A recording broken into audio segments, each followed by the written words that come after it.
Come and join me on a magical walk in the Isle of Skye to the enchanting fairy pools. A scenic trail with an air of myth and legend, waterfalls and the opportunity for wild swimming. Let's go. Hello everyone, so today I'm doing the fairy pools hike on the Isle of Skye, and we have great conditions today because it's kind of overcast, but also you can see the Cuillin in the background.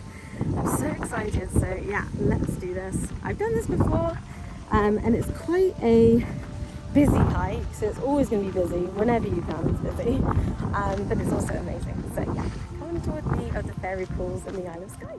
So yes, the fairy pools hike can be found on the Isle of Skye, and it's a beautiful scenic trail to a series of magical and mythical fairy pools. The walk should take you around an hour, but I'd bump it up to 2 if you wanted to go swimming. Yep, you can go swimming here because the water in these pools is the bluest and clearest you can find in Scotland, and you'll see a series of waterfalls along the way. I've made it to my first pool. A lot of people make a beeline sort of up the hill to the proper fairy pools. But as soon as you get out of the car park and you head down the hill, if you turn left and back on yourself, there's actually a really, really nice waterfall and pool just by the car park that you can visit, which is really cool. It's a little bit muddy though, so make sure you have a good pair of shoes. But yeah, I'm gonna go and head to the fairy pools now, but this is such a nice find and really cute. They got like a cascading waterfall. You just don't have the mountains in the background, but that's okay.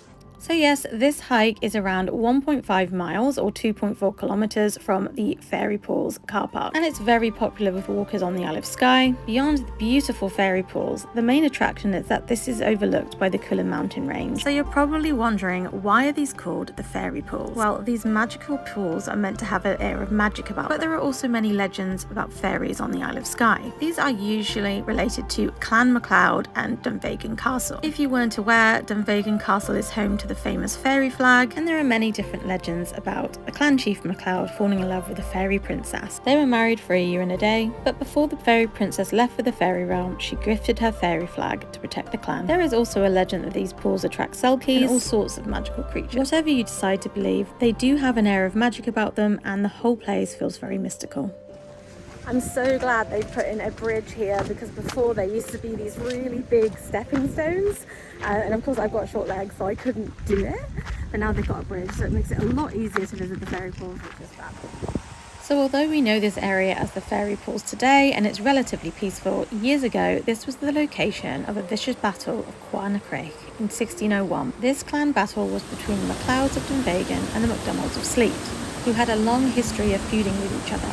The Laird of MacLeod attempted to make peace by offering his sister's hand in marriage to Laird MacDonald. They were handfasted, which meant they would be together for 1 year and 1 day as a trial. After the time was up, their marriage had not proven successful because she hadn't produced an heir. She also went blind in one eye, and so the MacDonald said he had no use for her. He sent her back to her brother, tied to a one-eyed horse facing backward, which was led by a one-eyed servant and a one-eyed dog. This was seen as a huge insult, and so began the Wars of the One-Eyed Woman. It was so bloody and so vicious, the Scottish crown was forced to call a truce. Unfortunately, that was to be the last clan battle on the Isle of Skye. Today, it's a peaceful area with beautiful fairy pools and waterfalls, and honestly, this is some of the clearest water I have ever seen. Many of the pools almost appear aqua and teal, even when the sun isn't shining, and you can honestly see why people call these the fairy pools. They honestly look enchanting. So I'm going to stop talking for a while and let you enjoy the beauty and sounds of the fairy pools of Skye.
As I mentioned earlier, this walk doesn't technically have an end. Well, it does, but it would leave you to the mountains, and that can be quite a hard walk. So I always recommend walking as far as you'd like to go and seeing as many pools as you can and then turning back. Personally, I walked to the largest pool, which is this one. It has a great view of the triangular mountain called Cuillin, which I probably butchered that. However, this is the one that you always see on Google, and although the water is shallow here, it's honestly spectacular and makes an incredible photo opportunity even in the shroud and mist. Weirdly enough, I always find that this is one of the quieter pools. People usually tend to hang out at the lower ones because that's the one they see first, and that's why I always think it's worth persevering and heading to the end so you can get this all to yourself. The amazing thing is that visiting these fairy pools are free, and they're also open 24 hours, but you do have to pay a small charge for the fairy pools car park, which is the closest one, but there are free options further away. I would definitely have a sensible pair of shoes, come prepared for all weathers, and then bring some swimmers for bathing. It's honestly one of the most magical walks in Scotland. Hello, so I stopped talking for a while because it was absolutely pouring down and it was really, really busy over at the kind of lower fairy pools.